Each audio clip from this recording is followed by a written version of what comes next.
একদম বেস্ট মানে সবগুলা বিশেষ করে ভিপি পদে যারা দাঁড়িয়েছেন সবাইকেই আমার মোটামুটি বেস্ট লাগছে এবং এর মধ্যে বেস্টদের থেকে বেস্টটা বাছাই করতেই মানে খুব কষ্ট হয়েছে মানে সবাইকেই মনে হচ্ছিল খুবই যোগ্য হবে। সাদিক ভাই, আবিদ ভাই, আমাদের ব্যাচমেট শামীম, উমামা ফাতেমা আপু সবাইকে মানে এই চারজন থেকে বাছাই করতে খুবই কষ্ট হয়েছে।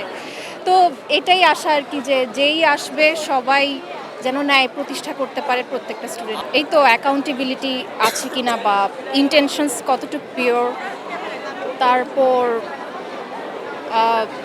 এই তো মন মানসিকতা কথাবার্তা তাদের এই মিডিয়াতে দেখেছিলাম তারা কে কীভাবে কথা বলে এইসব বিষয়গুলোও মাথায় রেখেছি।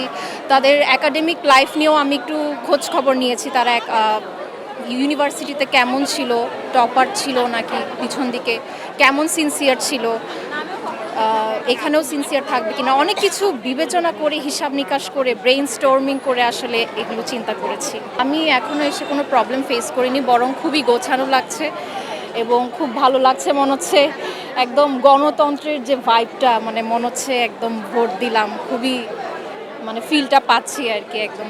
আমরা এর আগে মনে হয় 19 সালে হয়েছে, তখনও আমরা স্টুডেন্ট আসিনি, আর এখন আমাদের প্রায় শেষ বছর মনে হয় মাস্টার্সে উঠেছি। তো আর মনে হয় না পাবো, তো এটাই হয়তো লাস্ট বা ফার্স্ট এবং লাস্ট ডাকসু। তো এই যে এভাবে নিজের পছন্দ মতো প্রার্থী বাছাই করা, তারপর সিল দেওয়া, সিগনেচার, তারপর এত সিকিউরিটির সাথে এখানে সব মেনটেন করা হচ্ছে, খুবই কড়াকড়ি করা হচ্ছে, আইডি কার্ড সব কিছু, মানে এখানে আমি চোরামি বা ভোট চুরি এরকম কিছু করব সেটা কোনো সুযোগই পাচ্ছি না। তো এটা খুবই ভালো লাগছে, খুবই স্বচ্ছ মনে হচ্ছে এখনও পর্যন্ত।